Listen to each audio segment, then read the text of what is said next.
Buenos días a todos y bienvenidos a un nuevo número del programa C'est dans l'air, los documentales. Hoy les propongo retomar el misterio de Hezbollah, este partido político libanés creado en reacción a la invasión israelí en 1982. Por primera vez en su historia, esta organización político-militar autoriza que cámaras de televisión levanten el velo sobre sus misterios. Los autores del documental han explorado los aspectos financieros, militares, políticos y humanos de estos fanáticos de Dios. Otra exclusividad de esta inmersión en el corazón de Hezbollah, una larga entrevista nunca realizada hasta la fecha al líder de este partido, Hassan Nasrallah.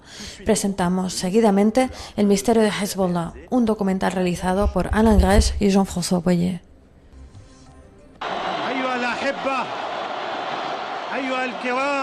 El misterio de Hezbollah.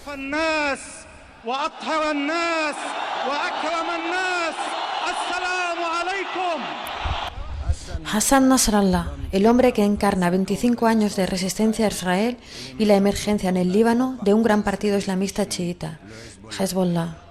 Un héroe para millones de musulmanes, calificado de terrorista por George Bush y de peligroso fundamentalista para una parte de la opinión pública occidental. Detrás de estas definiciones contradictorias se esconde una realidad mucho más matizada. Hemos pasado un mes en Beirut y en el sur del Líbano para descubrirla. Su imagen está en todas partes de Beirut, en particular en su feudo de los barrios periféricos del sur, pero nadie sabe dónde vive, trabaja o se esconde, puesto que Israel lo ha declarado oficialmente objetivo militar. Nasrallah está protegido por un extraordinario aparato de seguridad. Tras meses de negociaciones, ha aceptado encontrarse con nosotros. No se había dirigido a una televisión occidental desde la guerra de julio de 2006, que opuso al Partido de Dios contra Israel. Sus servicios han montado para nosotros un estudio improvisado en un sótano de la capital, al que accedemos después de varios cambios de vehículos con cristales oscuros.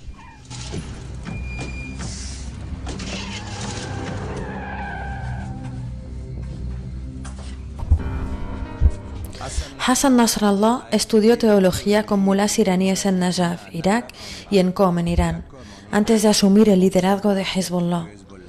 Desde entonces se reúne regularmente con el ayatolá iraní Khamenei, del que sigue las recomendaciones en materia religiosa.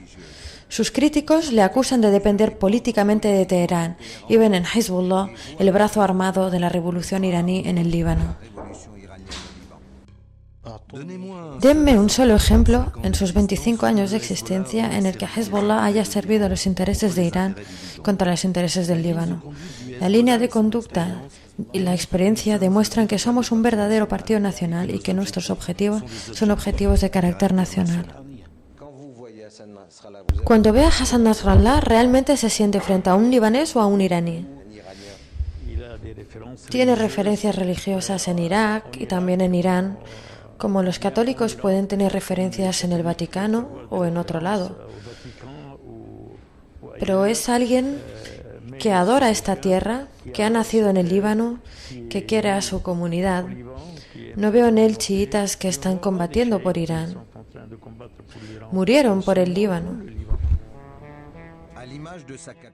A imagen de su capital, verdadera mezcla de culturas, el Líbano tiene 4 grandes comunidades religiosas: chiitas, sunitas, cristianos maronitas y drusos. Del 75 al 89, sus milicias se enfrentaron en una sangrante guerra civil. Hezbollah nace entre el 82 y el 85 de la unión de diferentes grupos islamistas chiitas, bajo la influencia de la revolución iraní.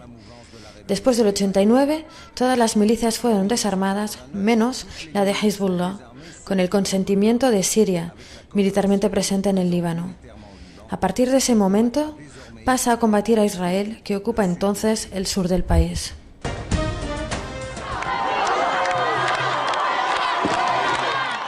Marzo de 2007, 7 años después de la retirada de Israel del sur del Líbano en 2000 y un año después de la guerra del pasado julio, Hezbollah constituye uno de los 3 principales grupos parlamentarios del país, con 14 diputados. Ha participado en el gobierno antes de dejarlo en diciembre de 2006, con Amal, el otro gran partido chiita. Estos militantes ocupan la gran plaza del centro de Beirut y se manifiestan para pedir un gobierno de unión nacional, con el principal partido cristiano y algunos pequeños partidos sunitas, drusos y laicos. Juntos forman una nueva oposición al gabinete proamericano de Fouad Siniora.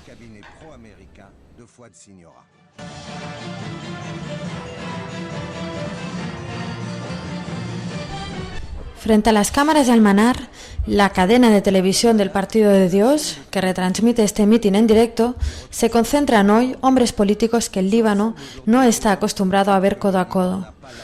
Un molá chiita cercano a la dirección de Hezbollah, el hermano del general cristiano Michel Aoun, un diputado de Hezbollah de la capital, responsables de pequeños partidos panarábicos prosirios,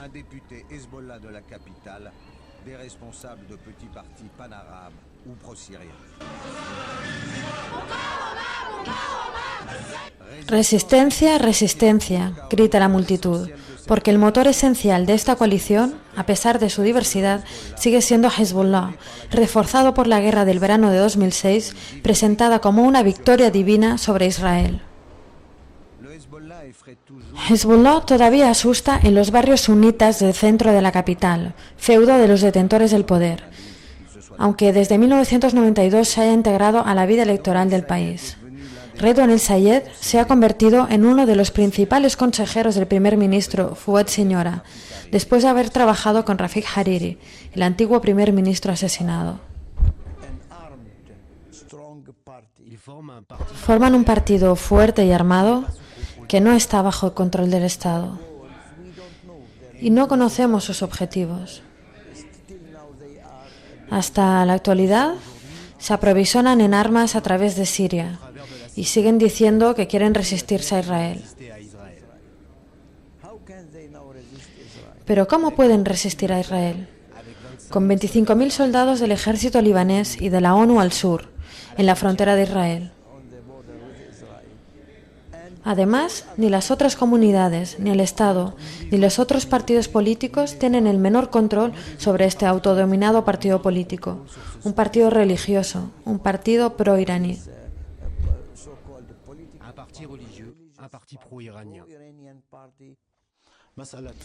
El tema de las armas es una cuestión vinculada al conflicto con el enemigo israelí. Nunca se ha relacionado directamente con la situación libanesa. Lo que debe tranquilizar a los libaneses es lo que ha llevado a cabo Hezbollah en el pasado. Hezbollah nunca ha utilizado sus armas en el interior del país. Todas las elecciones en las que ha tomado parte demuestran que nos hemos implicado verdaderamente en el proceso electoral y la vida política del país. Nuestros hombres nunca han servido en conflictos políticos internos. Esta es nuestra línea de conducta y esta es nuestra historia. El misterio Hezbollah se resume enteramente en las palabras de Hassan Nasrallah. ¿Cómo puede una resistencia armada integrarse de manera creíble en la vida política nacional? ¿Cómo puede un partido político tan marcado religiosamente reunir sectores tan amplios y diversos? Y finalmente, ¿quiénes son los combatientes que han hecho de este partido un elemento ineludible de la crisis libanesa? Los combatientes de Hezbollah. A pesar de un dominio aéreo exclusivo y de bombardeos masivos, el ejército israelí perdió varias decenas de carros de combate durante la última guerra bajo el fuego de misiles modernos y eficaces, como nos muestran estas imágenes grabadas por combatientes de Hezbollah.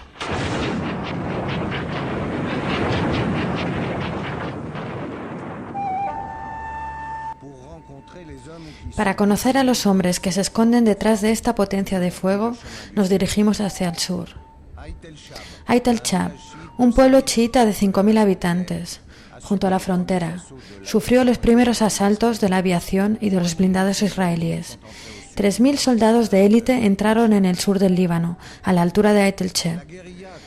La guerrilla combatió aquí a 10 contra 1, 33 días de bombardeos y de lucha cuerpo a cuerpo. El ejército israelí nunca pudo entrar en el pueblo. Este hombre es un combatiente, participó en la batalla. Aprisionado en una operación comando en los años 80, pasó 13 años en las cárceles israelíes y prefiere hablarnos de espaldas.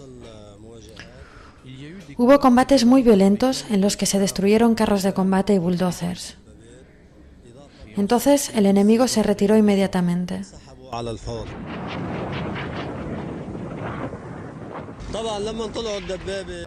Por ejemplo, 2 carros subieron hasta aquí con 2 bulldozers. Construyeron estos taludes de tierra. Llevaban aquí 2 o 3 horas cuando un resistente se acercó con un lanzamisiles e hizo explotar un carro y un bulldozer. Los otros se retiraron enseguida. Entonces, la resistencia frenó el avance de las tropas israelíes, infligiéndoles varios golpes.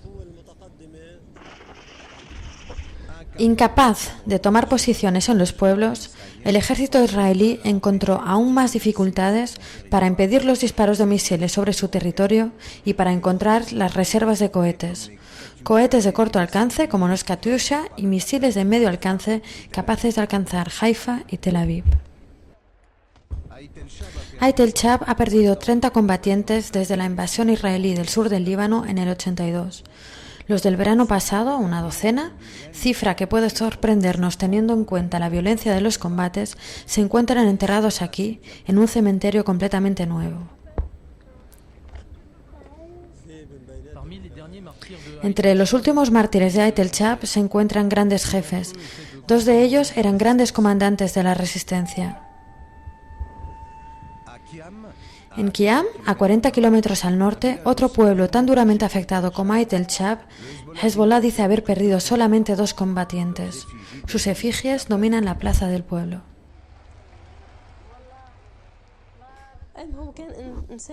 Era una persona muy creyente.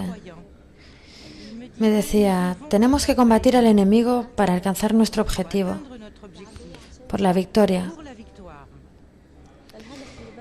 Estoy feliz de que se haya ido como mártir. Feliz por este acto de fe. También estoy un poco triste, claro, pero más feliz que triste.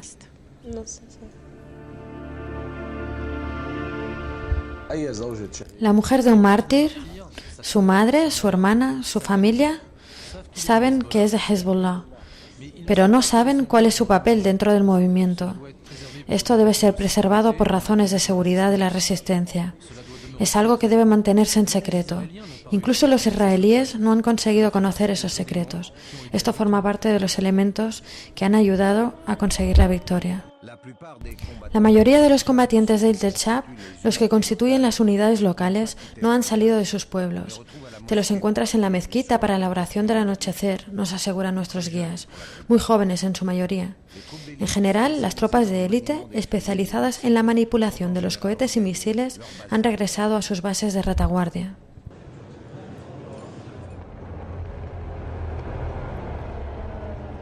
En este último año, las tropas de la ONU que patrullan sin cesar a lo largo de la frontera israelí y el ejército libanés que controla las carreteras del sur del Líbano no han encontrado el menor rastro de las reservas de armas utilizadas por Hezbollah durante la guerra.